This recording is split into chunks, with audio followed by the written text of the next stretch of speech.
Yeah, get it on. Got to get it on. Sitting here in Vegas on Jimmy Kimmel's stage at Jimmy Kimmel's Comedy Club with a person I think is the manifestation of Las Vegas, Wayne Newton. Great to see you, my friend. Well, it's great to see you, and I'm thrilled to be here. Thank you. I did my homework on you. Uh-oh. And I am impressed. Now, I mean, I know Wayne Newton as a performer has been around for as long as many of us can remember, but I don't think they know how far back it goes. Starting at age 4, 6? I started at the age of 4 in Virginia. We're originally from Virginia. And I had a local radio show when I was 5. WDBJ in Roanoke, Virginia, and sang and played guitar. And then I became ill, and my parents took me to a doctor, and they put me through all the tests. And he called us into his office and said to my parents, he said, if you want this kid to live, you better get him out of this climate because he has bronchial asthma. So we moved to Phoenix, Arizona. And when I was 8 years old, I had a local television show in Phoenix from the time I was 8 until I was 15. And at 15, I came to Las Vegas and auditioned and went to work. Would you, I know, and I was talking to a mutual friend of ours backstage last night, and he said, when you watch Wayne do a show, he'll play 13 instruments, and it's not a kind of a get up and pound on the drums a couple of times, which most people could probably pull off. It's pick up the fiddle and really go at it hard.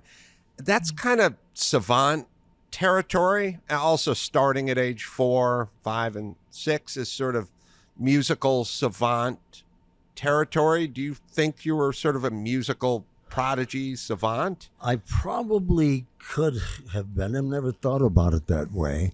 But when I think about the fact that nobody in my family on either my mother's side or my father's side ever were musicians or singers, never in show business.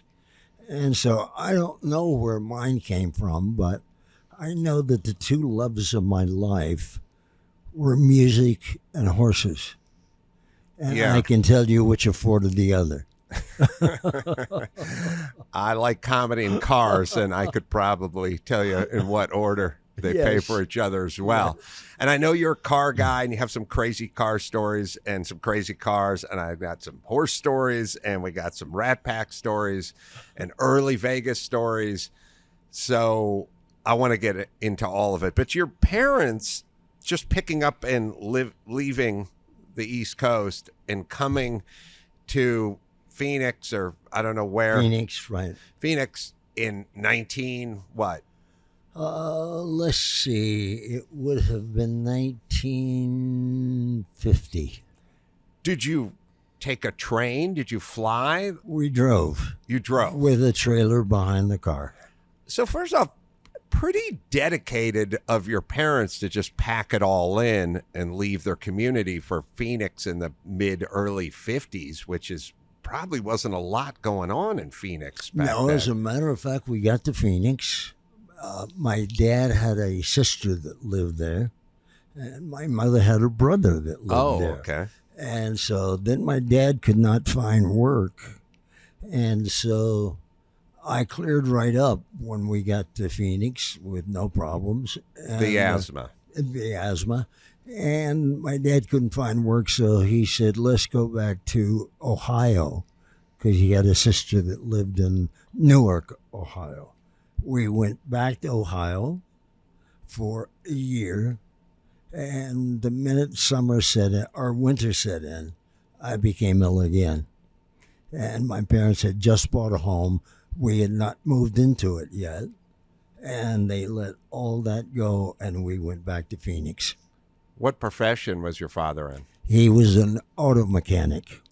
And your mom, homemaker? Housewife. Back then, statistically, right. Probably a smart guess to say, took care of everything. So back to Phoenix. You have the sort of gift of music that's in you. And what year do you get to Vegas, and then why do you get to Vegas?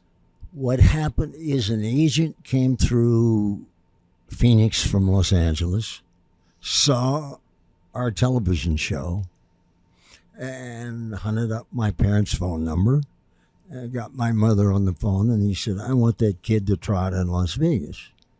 So my brother and I jumped aboard a Greyhound, came up to Las Vegas, auditioned downtown at the Fremont Hotel. The gentleman listened to 2 songs and got up like he was leaving the room. And I was 15 at the time. And he turned back and looked at me and he said, if we can get you a work permit, he said, I'll hire you guys for 2 weeks. So we didn't know what a work permit meant. Is this early 60s? This would have been 1959. Oh, okay.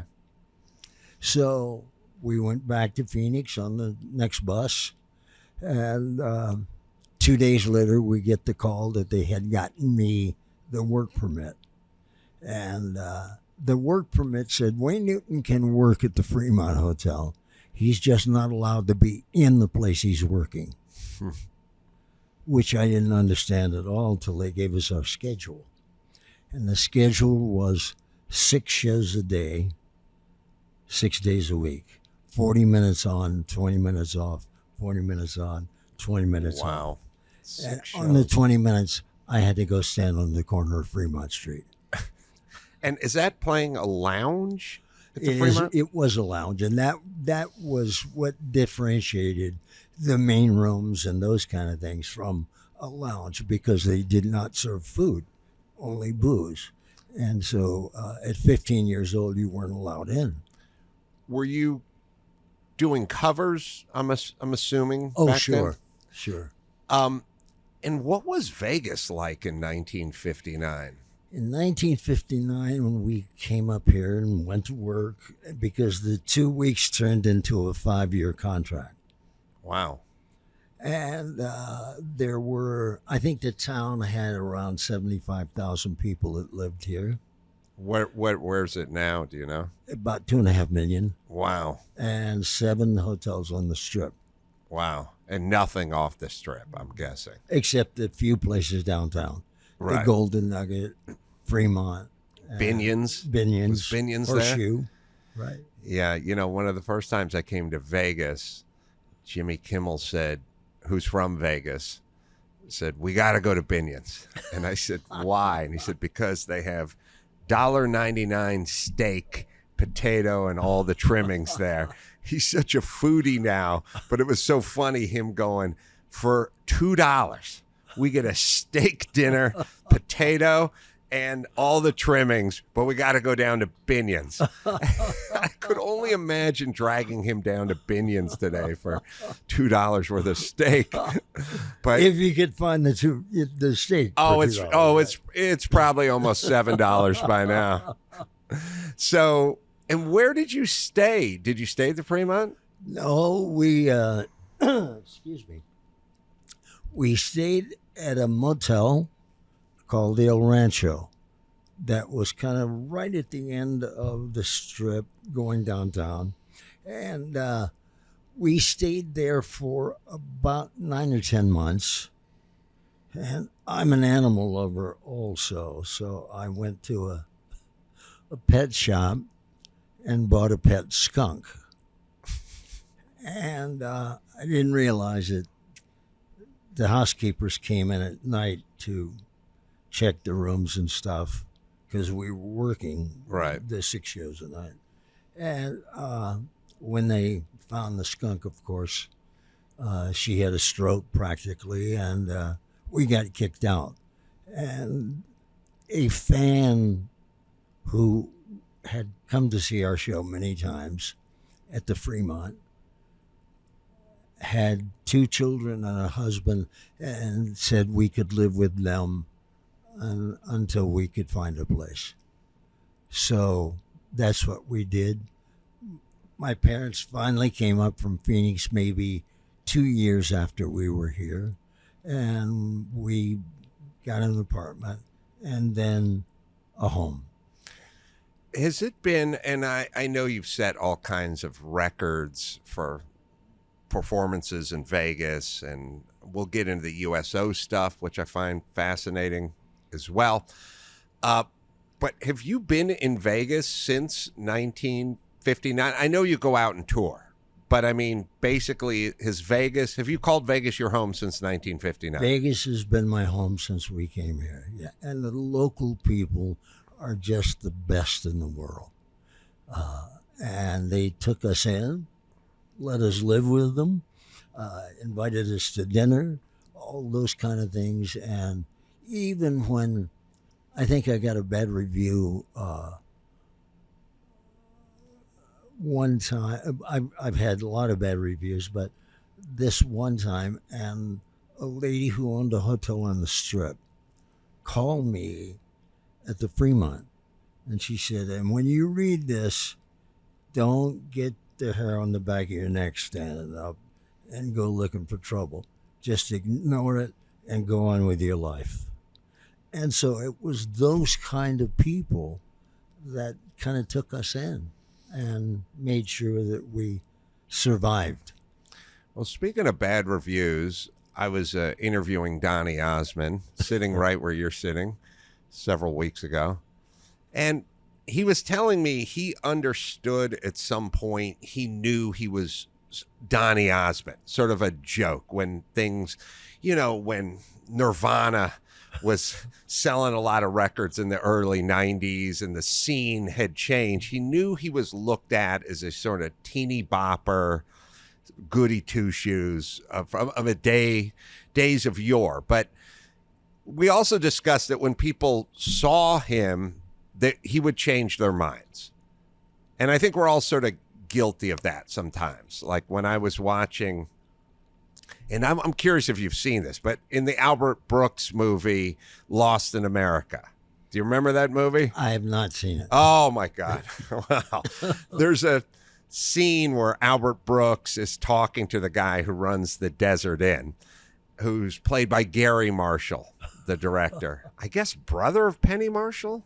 We'll figure it out. Anyway, Albert Brooks is explaining he knows what he's doing. He said, I'm not some schmuck who just rolls into town to see Wayne Newton. And Gary Marshall says, I like Wayne Newton. And then they get into a discussion about it. But I mean, Donny told me that he felt like he had to change people's minds. Like they thought there was some comic book character version of him, and that he had to show them that he really had the goods. And maybe playing all the instruments is part of that. I don't know, but do you have that feeling as well? Like the way you're perceived by certain people versus who you actually are? Well, I think that I went through a lot of that. I had comics on television using my name in ways that I would not have appreciated. Johnny Carson. Johnny Carson. And I went on with my life and just brushed that off because the instruments came about because of the Fremont years. Doing 6 years a night, I was the only singer in our group, and you can't sing that much, right? And maintain any kind of throat, Right. And so I kept picking up instruments in order to fill that. Give yourself void. A break from singing. And so I never took a lesson in any of them because I could hear it faster than I could see it in terms of reading music. And so that's how all that kind of transpired. And I really do thank the Fremont for the education in show business that I had to have gotten to have stayed there 5 years. Yeah. I mean, now I think they call it the 10,000 hours, Right. 10,000 hours. And I think sometimes people think of it as a bit of a curse, like, oh man, 6 shows a day. That's so taxing. But in terms of repetition, how much you learned in a short period of time. Phenomenal. Even as taxing as it may be and repetitive as it may be, you learn so much, and then it gets cemented into your DNA because they caught you during your formative years. Right. So you really got that base. Well, also dealing with people. Hecklers were a way of life in the lounges. You know, you do know. Yeah, well, you had that sort of high register. Yes. Maybe even feminine voice. Yes. I know Danke Schoen. A lot of people thought that was a girl singing Danke Schoen. So, I mean, there must have been some drunken hecklers out there. Well, I got those, and we got hecklers left and right, and then we got people like some ladies who would undo their tops as they sat at the bar and watched the show.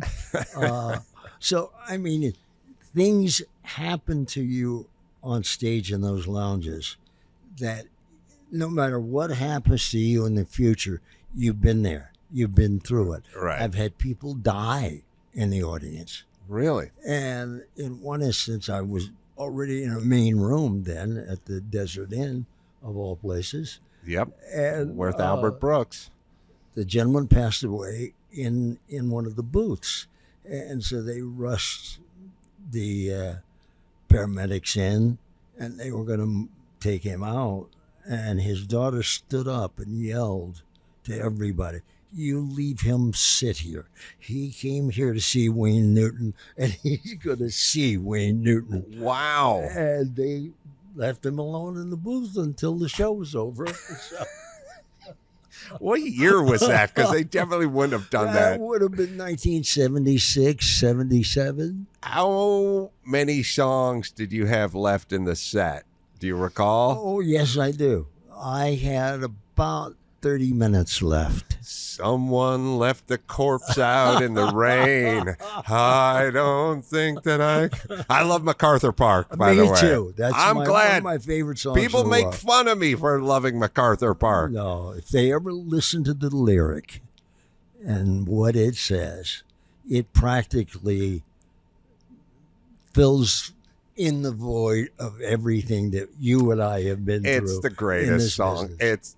So literally there was a corpse out there. You could see it. Yes. You knew what was going on. You had more songs left in the set. Right. Did you dedicate one to him or the daughter, or No, did as it a throw you matter off of- your game? As a matter of fact, I had learned by that point that when we had a person ringside, for example, that may have epilepsy or something like that, and they have a seizure, I had learned to move away from where the lighting guy was expecting me to stay, to take the audience's attention to a different place instead of the whole audience watching this person go through a seizure, in addition to the fact that people would rush and try to help, when in fact, that's the last thing you want to do. You want to get real medical people in to help. When did the Rat Pack come to town? I don't know when they came to town because they were here when I came here. So you got here in 59. Right. They must have been here recently. I mean, I don't think they were here in the 40s. No, I think probably 52, 53, somewhere in there. When the Sands, I don't know when it was built originally, but they ended up at the Sands. I know that when Sammy was at the Sands, for example, in those early years, they still didn't allow black people to stay in the Sands Hotel. They had to go stay on the west side of town. Wow. Even in Vegas, even Yes. in the 50s, mid 50s.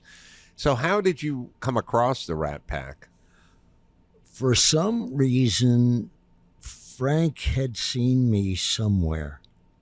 Maybe on television, maybe somewhere else. I don't know. But he took a real interest in me. And when he was doing a fundraising show in town, raising money for the university or a charity or whatever, he would always call and make sure that I was on the show Mm-hmm. and I had time to perform. His wife told me years later that that was his way of looking out for me to make sure I survived this industry. And I had no idea that he was that kind of friend to Mm-hmm. me until much later on. Because you were young, Right. in your teens, Yes. when you met them. Actually, when I finished the Fremont, I was still in my teens, 5 years, because I came here at 15. Right. So I still wasn't 21. Right. When I opened at the Desert Inn, or the Flamingo, was 1963. I still was not 21, and so it was quite a learning experience, and that's the way I took it. Do you have any Rat Pack memories? Oh my goodness, where do you want to start? Or at the beginning?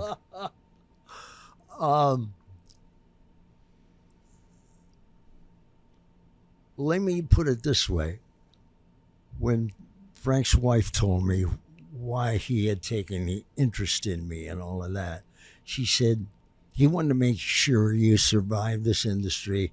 You didn't get into trouble. You didn't go down the wrong path. And you didn't show up at any of his parties. Sorry, Frank's wife or Dean's wife? No, Frank's wife. Frank's wife. Right.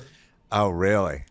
Yeah, because you've always been, I don't know if the word is sober, but I just mean you've always I never had a substance No. issue, right? No. Just a clean liver? Yeah. Well, actually, I think it was because of the asthma, too. Oh, right. As a child, I've had double pneumonia 7 times. Okay. So that's what the asthma left me with. Right. And so I never got into drinking, never got into drugs, never got into any of those things because I knew I had to keep a job. Did you gamble here? No, I have never been to one of the tables myself to gamble. Now, I qualify that only to say I have done movies and television and other things where I'm seated at a gaming table or throwing the dice or whatever, but that's for the film. Right. I have never done it. You're in Vegas, no drinking, no gambling, no drugs, none of the trappings of Vegas. No. Which is probably why you've been able to have this career that's knocking on the door for 50 years. Oh, wait a minute. Let's say 65 years or whatever. We're coming on to 65 years. Like, you wouldn't have been able to, if you drank, smoked, gambled. No. No. Womanized. Well, let's leave that one, separately because Okay. I did a little of that. My wife is here, so I'm We won't careful get about into what I'm great saying. detail. But everyone has a past, Wayne. So give me some Rat Pack stories. Well, let me ask you a question. Did you know Dean Martin? I never met any of them. I only know them as the public All knows right, them. let me ask you a question and further that question. Do you think the whole drinking thing with Dean was just a part of his show business persona, that's how he wanted people to think of him? Yeah, I am very naive, and I take everything at face value. So if that's who he's pushing forward, then I believe it. I believe everyone is who they say they are, except for Ellen, because I knew people who worked on her show, and she didn't like to dance quite as much as she was putting out there. But other than Ellen, I believe everyone. Well, actually, Dean loved to drink, but he was not a bad drinker, meaning that he wouldn't go look for a fight. He Right. wouldn't hit on a guy's wife. Or that. He just loved to have a good time. Right. And he was always a friend to me, too. Asked me to do his television show. So we had to fly down to L.A. to do that. and then back at night because I was working here, Right. doing 2 shows a night, right? Yeah. 7 nights a week. Wow. And I went 35 weeks without a day off one Wow. time. 2 shows a night, 7 nights a week. And so Dean, in 5 days of rehearsals, did not show up one time For his TV show. for his television show. Right. So his director and friend came down to my dressing room and he said, Wayne, listen, the old man will follow you, so just go ahead and do the medley. And so I go up to You're going to do a medley with Dean Martin? Yes. Who hasn't rehearsed? Right. Right. To my knowledge, he didn't even know what we were doing. Right. And you're doing a medley of songs. Right. About 4 minutes worth. Right. Right. And so I go upstairs and there stands Dean. So I go and say hello and all of that kind of thing. And as we're doing this medley, Dean is looking here, he's looking there, he's looking over there, he's looking there. And I'm thinking, I'm singing with you. Why aren't you looking at me, right? And I realized in that medley, as we were doing it, that he was looking at the cue cards. Right. So I did something at the end of the medley that was a total surprise to Helm and his producer also.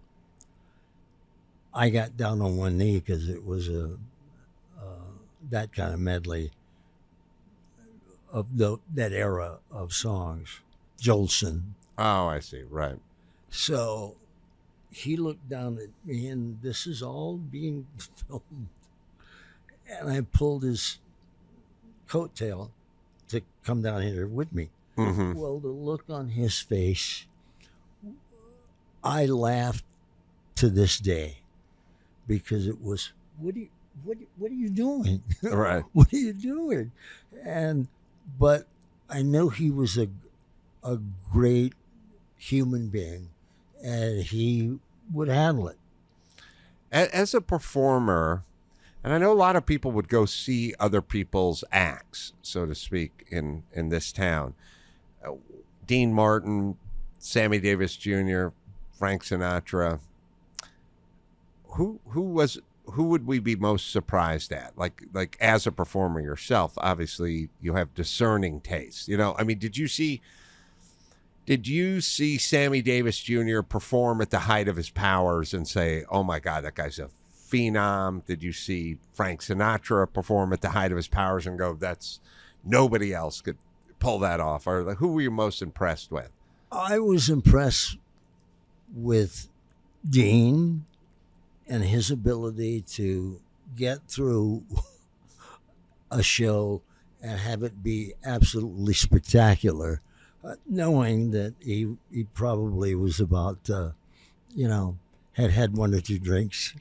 And I saw Sammy many times. In fact, we did shows together at times. And Frank obviously was the king. And when I saw him work, I learned a lot about, well, I think the best story I can give you of Frank, he and I were having a lunch one day and at the hotel, and another singer, which shall remain nameless for obvious reasons, came up to the table. And he handed Frank an album. And Frank looked at the album, and the singer said, "Boss, when you get a chance, listen to this and tell me what's wrong with it." And without looking at the guy, Frank said, "I know what's wrong with it before I listen to it." What? I don't have to listen to it to know what's wrong with it. And the guy said, "Well, what's wrong with it?" He said, "God gave you an incredible instrument when he gave you this. A voice. Mm-hmm. Unfortunately, it's not connected to this. Your heart. For those listening. And those are words that stuck with me the rest of my life, because that's what it's about. You can look at some of the younger people coming on today and know that it's not coming from here. It's coming from here. Did so there's Elvis stories to talk about. There's Danke Schoen, which was the first big hit, which how did that even come about? It's such a quirky, unlikely hit.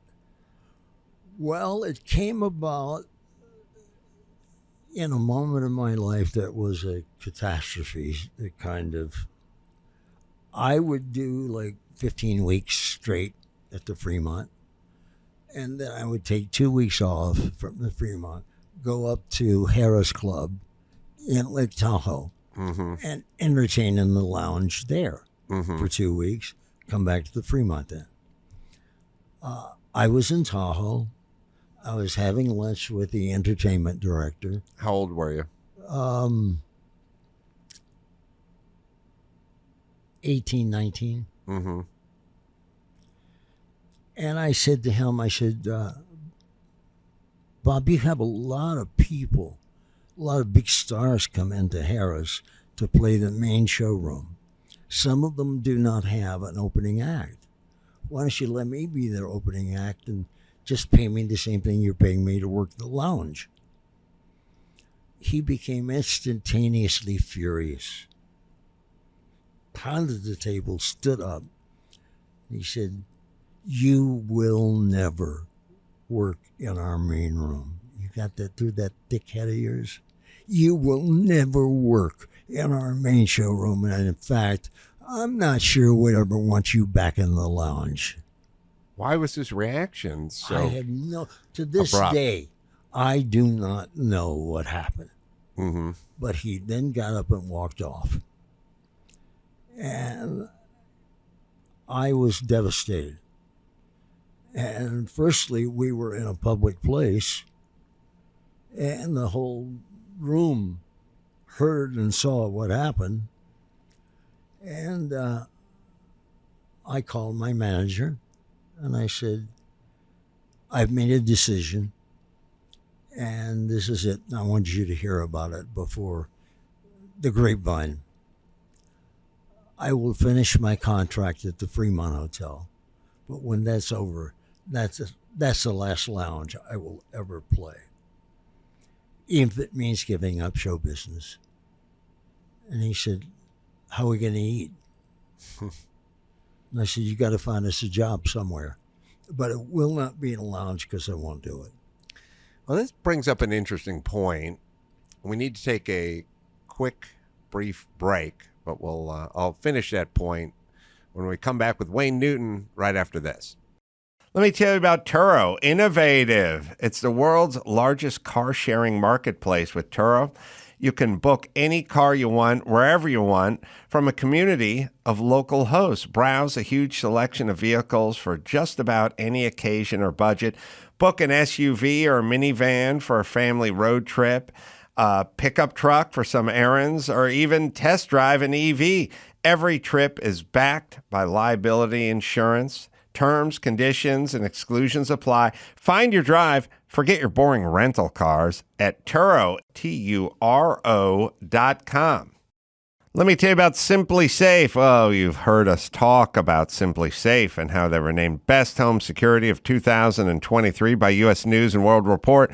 But they're not resting on their laurels or their pines or whatever they might rest on. No, they're always innovating, always moving forward. And now they have a new 2-in-1 smoke and CO detector. Distinguishes between fire and the cooking smoke you get, that sets up off the false alarms. And so there's none of that anymore. These guys are great. They've been on board for over a decade with us. We all use it. It's easy to set up yourself, 24/7 professional monitoring. They have trained agents. They'll respond in an emergency. They'll dispatch police, firefighters, or EMTs right to your door. Even if you're away or can't be reached, and it costs under $1 a day. And right now, you get 20% off your new system when you sign up for interactive monitoring. So go to Simply Safe, 2 I's, simplysafe.com/Adam. Save that 20% at simplysafe.com/Adam. Back with Wayne Newton. So motivation, it can come in different forms. Yes.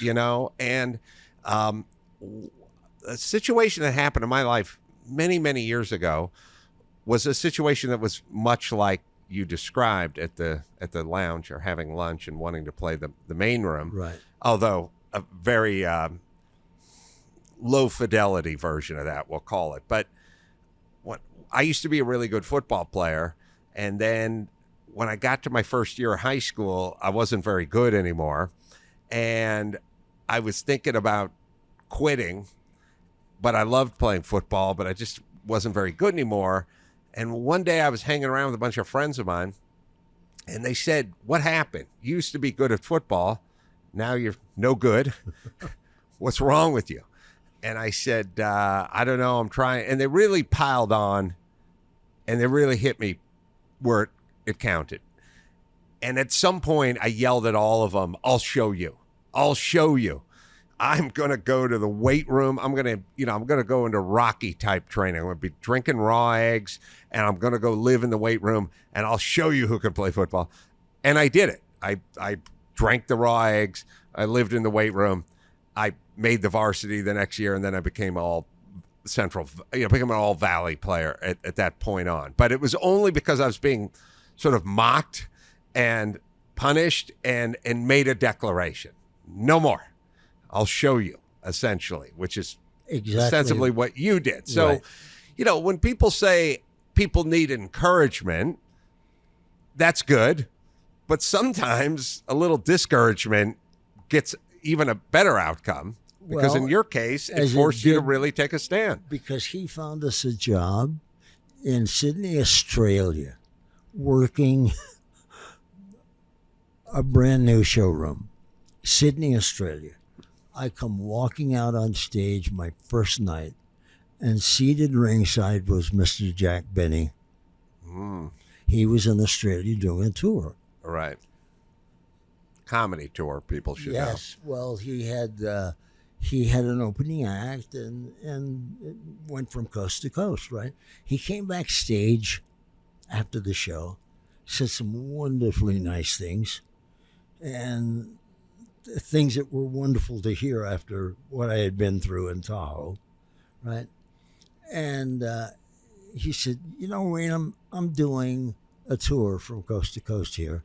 And he said, "When this tour is over, I just realized as I sat there, because Shirley Bassey is my opening act here, and she's from England, and when this tour is over, she's going back to England." And he said, "I realize when I get home, I don't have an opening act." He said, "You want to be my opening act?" I said, "Yes, sir. I'd swim the Pacific to be your opening act." He said, "Okay." And he said, "I'll have a contract here in the morning. You can sign it and know that you're my opening act when we get back." He started out of the dressing room. Before he got to the door, he stopped, turned back, and he said, "Just to let you know, the first place we're going to play is at Harrah's in Lake Tahoe."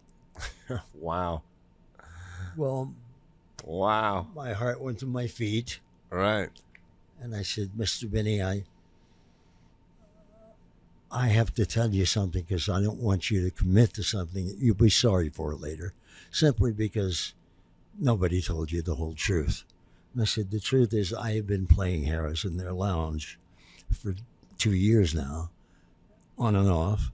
And I said, "And they've just made it abundantly clear to me that they never, ever want me in their main showroom, nor maybe even back in their lounge." And he didn't crack a smile. He didn't blink. He said, "If they don't want you, then they don't want me."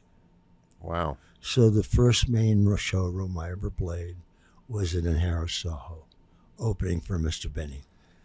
Did you run into the guy who was very critical at lunch? He got fired. Oh, good. They fired him. See how that works, everybody? The great magnet, the universe. What happened to your brother? You guys did an act together for many years. And I haven't answered your Danke Schoen problem. Oh, and then they got Danke Schoen. Yes. My brother quit show business. Is he a little older?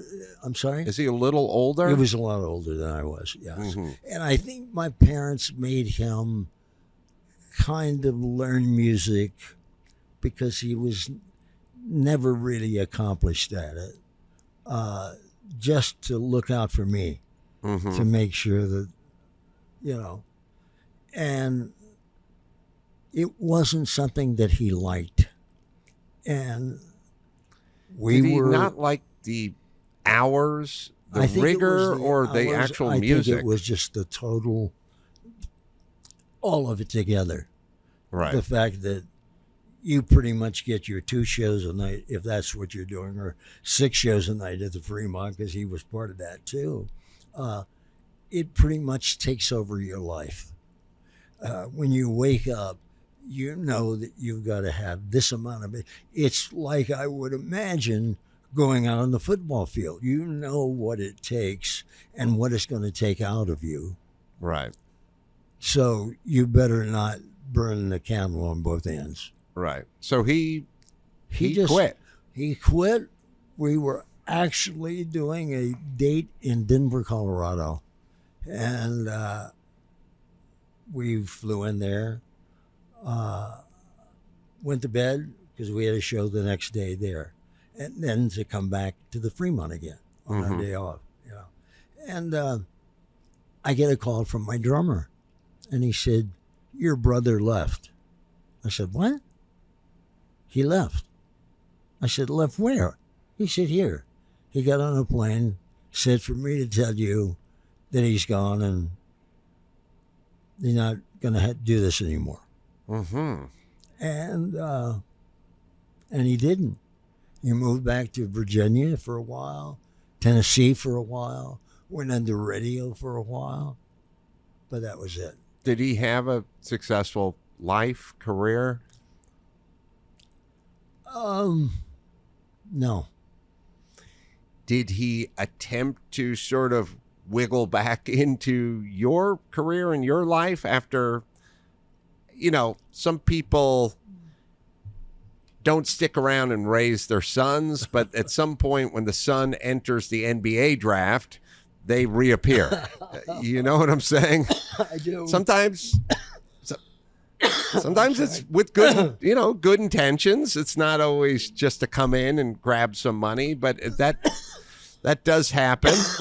Oh my goodness! But your brother never down the wrong path. Never made that attempt. No, what happened? I think that he felt that my parents were also going to be angry with him. So he got as far away from show business and the entire family. So you guys were estranged, I guess? For probably 15, 16 years. And how did you reconnect? He called my secretary and wanted to know if he could bring his then wife. He was married 6 times. Whoa. If he could bring his then wife to the ranch to see the horses. Mm-hmm. And I said, because she called me immediately, and I said, of course. And I went over to meet him. And he was shocked. And at the same time relieved. Mm-hmm. As was I. Mm-hmm. Because it was a tough thing for my parents to go through. And then my mother passed away very young, in her early 60s, from heart failure, and my dad at 70. And so he has 2 sons that are both very successful. One is an attorney, and the other is a businessman in Tennessee. And so he ended up passing away about 3 months after that coming to the ranch. Really? Yes. So young Yes. then, like in My his mother- 50s or what?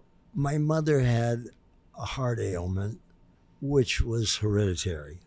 And she had 11 brothers and sisters, all of which passed away of a heart attack. Wow. Her youngest brother was 39 when he Wow. passed away. So my brother must have inherited that gene. So was he in his 50s or his 40s? He would have been in his 60s. When he passed. But thankfully, he came back and sort of had Yes. some closure, Yes. as they say. I should say that Wayne is going out on tour, national tour. Yes.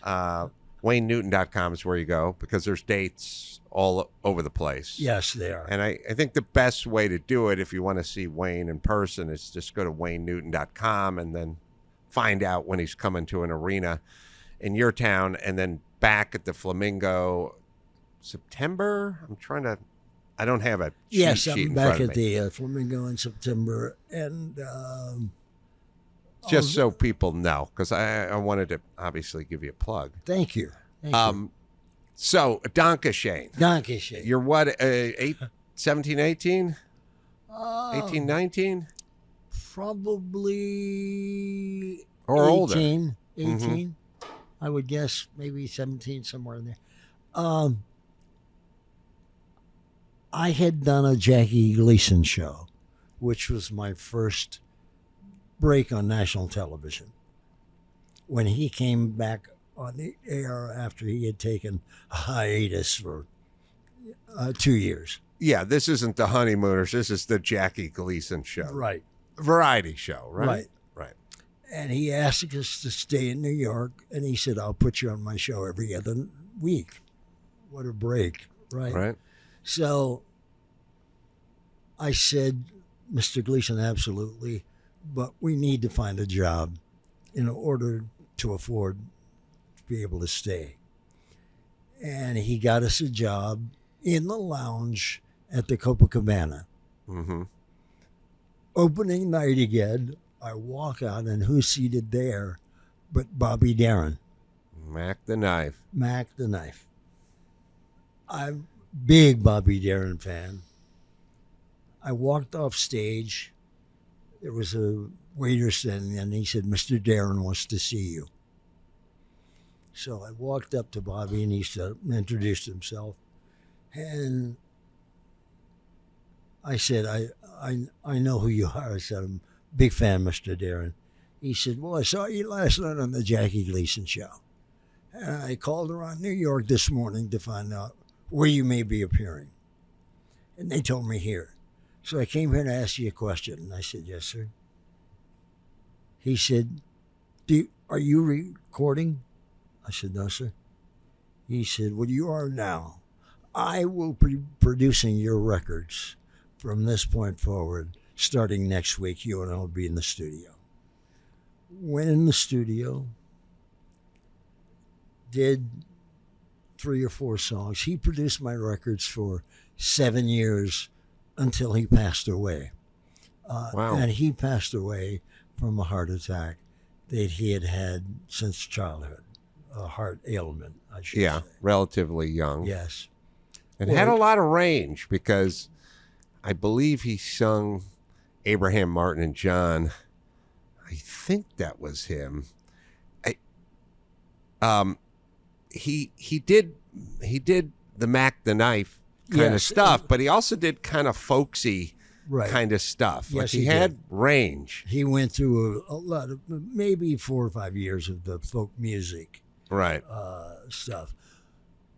I found out about a year after he had given me Danke Schoen to record that song was written for Bobby to record and follow Mac the Knife with it. Follow Wow. his hit of Mac the Knife. Yeah. But he was so intent to get me a hit record that he gave me the song that was intended for him to record. And I can hear him now doing his version of Danke Schoen. Right.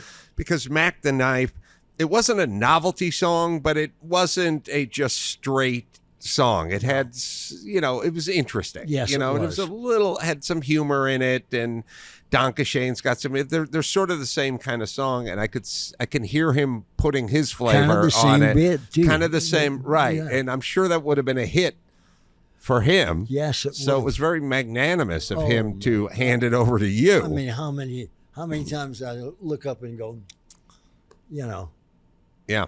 thank you. Well, that's Danke Schoen, right? It doesn't mean thank you. It does. Okay, so it worked out perfectly. So he hands you Danke Schoen. You're in New York. Do you read it? Do you look at it? Do you hear it? Does he pitch it to you? Do you sort of immediately go, oh, there's something here? Do you hear it? Had it been recorded before? Only a acetate of the song. So like a demo of it? A demo, yes. And I recorded that, I think maybe my third record session. I didn't do it in New York. I recorded it in L.A. Mm-hmm. And he brought in the acetate, and he said, now learn this because we're going to do it the next session. Mm-hmm. And we did. And I absolutely would not even question his ability to pick a song that he wanted me to do. If you want that one, I had that kind of respect for him, and he deserved it. But you had covered so many great songs by then that you knew what a great song was. Yes. And when you heard this one, did you go, that's another great song? Or, I don't know, seems kind of quirky, but I'll give it a shot? No, the thing that I thought when I first heard it was, this has a real Mac the Knife feel. Mm-hmm. Right. And okay with me.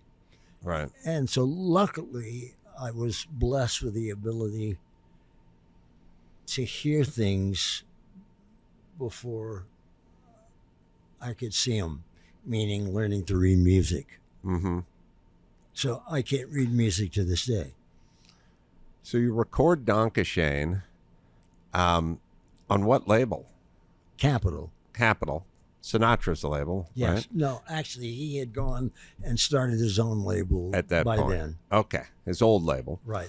And it's immediately a huge hit or not. It was immediately a huge hit. And now people want you on their TV shows and on their stages and everywhere to sing that song, right? Right. And is that just a blessing, or is there a downside to that? I don't think it's any way of a downside. When one considers, to date, I've recorded 165 albums and over 200 singles. Wow. So to have something that takes on that life and then continues to grow as time goes on. Well, featured in Ferris Bueller's yes. Day Off. Yeah. Yes. Yeah. And then also all the acting as well. But I'm trying to think, I used to watch Robert Urich in Vegas back in the day, and he, where's Wayne Newton? We're going to solve some crime together. But how much acting have you done where you're not Wayne Newton? In fact, I try and seek out those roles because I don't like playing Wayne Newton. Sorry for that. No. What I mean by that On is camera. invariably, as you know, the writers will write things that Wayne Newton wouldn't say Right. or do. Right. Right. So when you're playing Wayne Newton, you're saying things that Wayne Newton wouldn't say. It's difficult. But That's if you're right. playing a character, then you Then can it say doesn't whatever matter. they write. Right. Yeah, that is interesting. So, horses. My goodness. Who loves horses more, you or that Johnny-come-lately Bill Shatner? Well, actually, Bill Shatner has some of my horses. Who he has? Yes. Are they Arabian? Yes, they are. Oh. Now, he likes pretty much saddlebreds and Tennessee walkers, but by and large, that's the love that he followed. Mine was the Arabian horse. I had thoroughbreds before them. I had quarter horses before them. But when I got to know what the Arabian horse was and the history and the love that the horse has for humans, that sold me immediately. And they are incredibly human horses. Really? Yes. And what do you mean by that? Like, what are some of the characteristics? Some of the characteristics would be that when I walk into the barn area, they start to whinny to each other to let they communicate. the others know that I'm there. Right. You versus other people. Yes. They recognize you. They are friendly. When you look at their history, the Bedouins that, rode them in the desert of Arabia and kept them in their tents and drank their milk to stay alive. Wow. These are people horses. I had a mare that was a month over her due date to foal, to have her baby, but because I was on the road, she wouldn't have it. Wow. And she became very ill-tempered to the help and all of that. And they called me and said, when you get home, because they knew I was coming home at a certain time, whatever you do, don't go in the stall with that mare. Well, that's all you have to say to me. Right.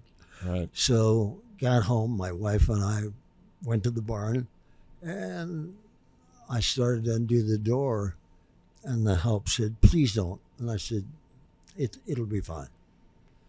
And my wife said, I'm going with you. I said, okay, here's how we do it. We go in, we sit in the corner of the stall. We don't reach for her.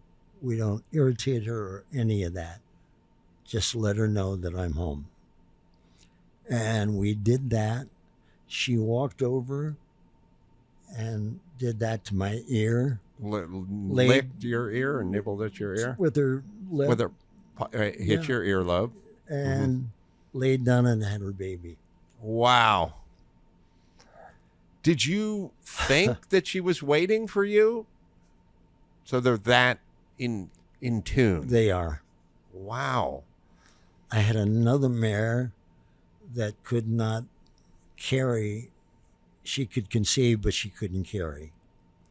And I called the vet, and he said, well, let's put it in a donor mare, the embryo, which we did.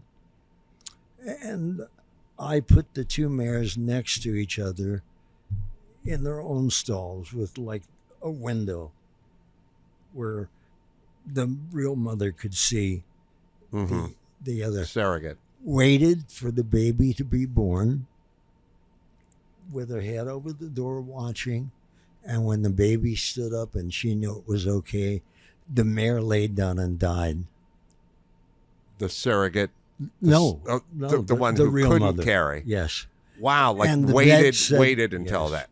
The vet said to me, if I had not seen this and somebody told me this story, I'd say you're lying. Wow. But it's true. Wow. All right. Little more to get to with Wayne Newton, and we'll do that right after this. Well, it's Harry's Razor. You know, I love my Harry's Razors. You can level up your shave with Harry's sleekest razor yet, the Craft Handle. Innovative design with the same great German-engineered blades that glide across your skin and a killer new look. Dotted rubber grip pattern and a smooth metallic handle. Feels weighty and well-balanced in your hand. It is really nice. It's not the cheap plastic disposable that feels like nothing in your hand. This has got some heft. You feel like a fine surgeon. Delivered straight to your door for just $10 at harrys.com/Adam. Starter set includes craft handle, 5-blade German-engineered razor cartridge, shave gel, and the travel cover as well. Plus, blade refills as low as $2. So let's get some Harry's, people. Right, Dawson? Elevate your shave with the latest and greatest in Harry's razor handle lineup today. Get your $17 craft handle starter set for just $10 at harrys.com/Adam. That's harrys.com/Adam. Let me tell you about Angie homeowners. You know, it's a lot of work to own a home, whether it's everyday maintenance, repairs, or dream projects. It can be hard to even know where to start. All you need is Angie, your home for everything home. Find a skilled local pro who will deliver quality and experience. Over 20 years of home service experience. Bring them your project online or with the Angie app. Answer a few questions and Angie handles the rest. Look, you're busy. You don't have time to do all this stuff. Let Angie handle it. Take care of just about any home project in just a few taps. Download the free Angie mobile app today or visit online. Visit Angie.com. That's ANGI.com. ANGI.com. That's Angie. Let them do all the heavy lifting. Back with Wayne Newton, talking about these incredible Arabian horses.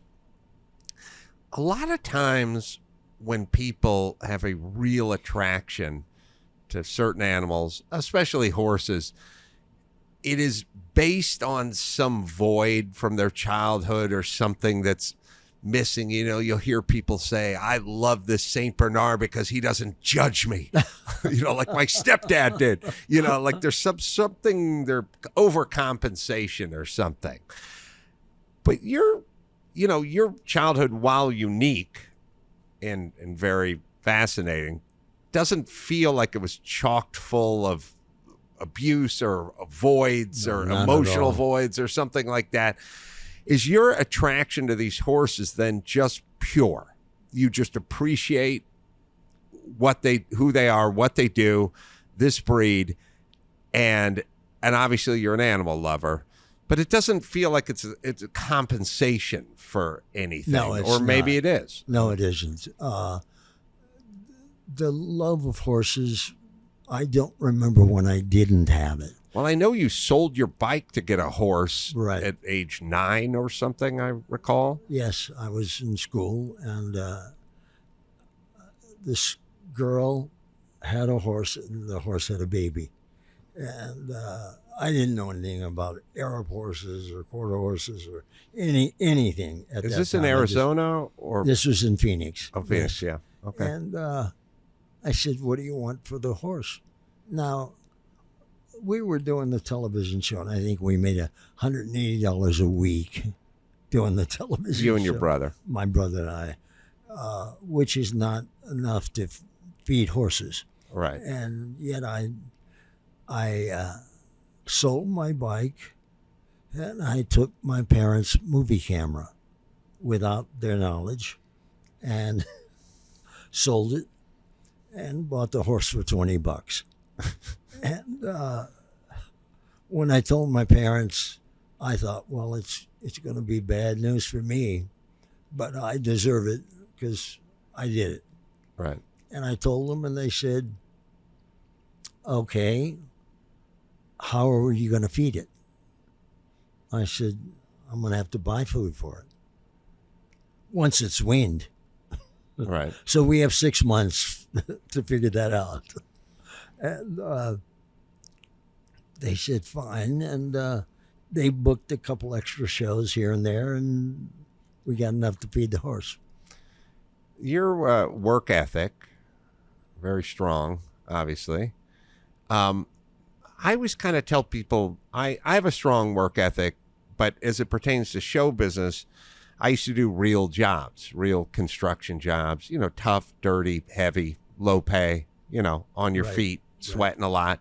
So, standing up on stage, holding a microphone, making people laugh, sometimes after the show, people say, oh, it's so nice you stick around, you take a picture, you sign an autograph. Like, of course, it's easy. You came to the show. I'm happy you came to the show. Thanks Right. for buying a book. Right. So that's how I look at it, but you don't have that base because you were always in show business. And I basically asked as much of Donny Osmond. I'm like, I can say for me, just being in air conditioning, my job is sitting in air conditioning with my good buddy's name emblazoned on the screen behind me, interviewing Wayne Newton. That's not work from where I come from. Right.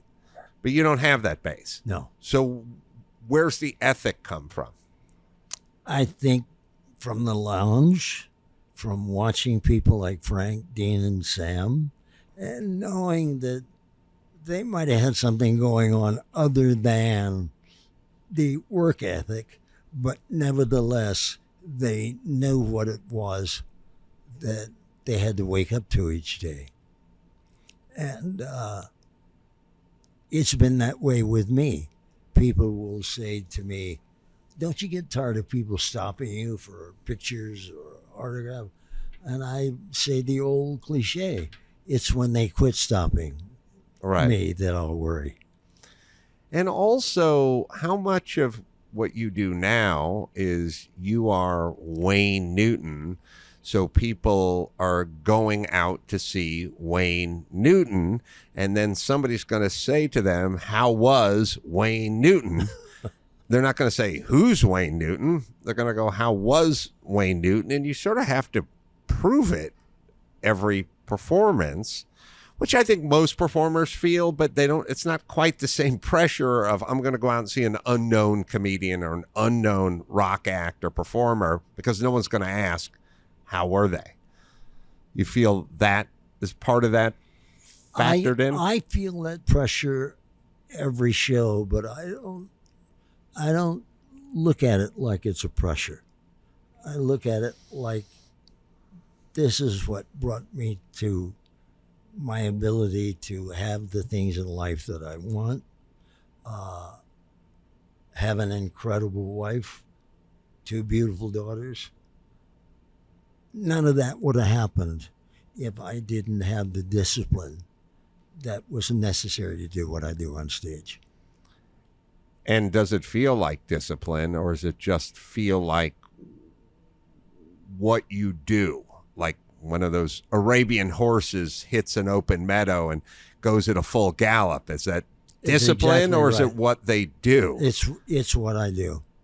It's what I do. Which is a night, and I'm always so envious of people who figured out what they wanted to do so early. And I don't know who figured it out earlier than you. And it must have, as previously discussed, been in you, because you weren't pushed to do this at age 5. In fact, my parents said to me because I did take lessons that I failed at because I didn't practice what the teacher was preaching. And my parents said, if you don't want to do this, just tell us, because we can't afford the lessons otherwise. And I finally said to them, I can do this without the lessons, because I'll go home and practice what I want to play on an instrument instead of what the teacher wants me to come back and play for him. Do you have any thoughts about retirement? Any dates looming in the future? My 90th birthday? No. I will stay as long as I can walk out and see people smile and walk away from the show with having forgotten their own problems for a short period of time. I know you've done a ton with the USO.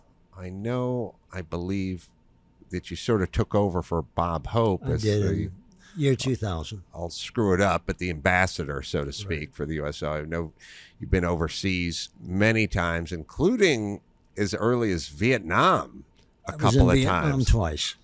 Wow. So entertaining our troops. Yeah. So me and you probably both hate Jane Fonda, I'm guessing. But I won't put words in your mouth. Who? Okay, I gotcha. But where did that passion come from? I don't know, except that in high school, the short time that I went for 2.5 years, I took military school ROTC. And I thought maybe I would want, if music doesn't work out, maybe I would want a career in the military. Well, then when I was 18, of course, the draft was on for Vietnam, right? Right. And I get called to come in and take my exam and all that. The sergeant looked at my medical papers and took out a stamp and went and handed it back to me. He said, "You can go." And I said, "Go where?" Because I was kind of looking forward to maybe going in the military. And he said, "I don't care where you go." And I said, "Well, can you tell me what 1Y means?" Because he had stamped 1Y on the papers. And he said, "It means the Russians would have to be in the lobby before we call you." Wow. Because of the asthma. Right. And I went back because I was headlining in Tahoe that night. And I went back, and the Marine Corps had bought out the entire show because it was the Marine Corps birthday. I walked out to a sea of uniforms. Couldn't have been a better audience in the world than they were. Mm-hmm. And I walked off stage, and I thought, well, they can stop me from fighting for my country, but they can't stop me from singing for my country. So I said to my brother and bass player and drummer, "I'm going to Vietnam." So I actually called the USO and said, "I want to go." And that's how I ended up in Vietnam. And we went there twice. Wow. That and then every war since, we have right? been in every major conflict that our country has been in since Vietnam. Not many can say that. And there's not a show, Adam, that I either don't get a card or note from somebody in that audience saying, "I saw you in Beirut, I saw you in Lebanon, I saw you in Afghanistan, I saw you every place." And letters to this day from people who say, "You never know what the USO show means to us. It gives us the ability to go home for a short period of time." Wow. Yeah, I got to say, I really didn't know what to expect interviewing you, Wayne Newton, because you've always been a part of my life because, like I said, Danke Schoen 64, was it? I'm trying to think what year Danke Schoen. I think it was 64, yes. Okay, Yes. so that proves my point, which was I was born in 1964. Oh. So if it came out earlier in 64, my parents could have made love to Danke Schoen. And then a little later in the year, I was born. But so Wayne Newton has always kind of been there, but in all different forms, all the early shows and Wayne Newton's, as I said, brought up in an Albert Brooks movie, Wayne Newton in an episode or many episodes of Vegas, which I would watch when I was babysitting my neighbor in 1979. I would watch Bob Urich in Vegas, and there Wayne Newton is there. So I was a little apprehensive, like I was a little nervous. I was like, this guy's always been there. I have no idea I know who Wayne Newton is, but I wasn't sure if I knew who the real Wayne Newton was. I just knew the stage and the Vegas and the Danke Schoen version of Wayne Newton. So I'm so delighted that you turned it out to be so magnanimous and so generous. Very kind, and I've been looking forward to this since we got the call that said you were going to be here. Wow. Because I'm a big fan. Wow. And you're a real talent. Well, you just earned yourself a plug.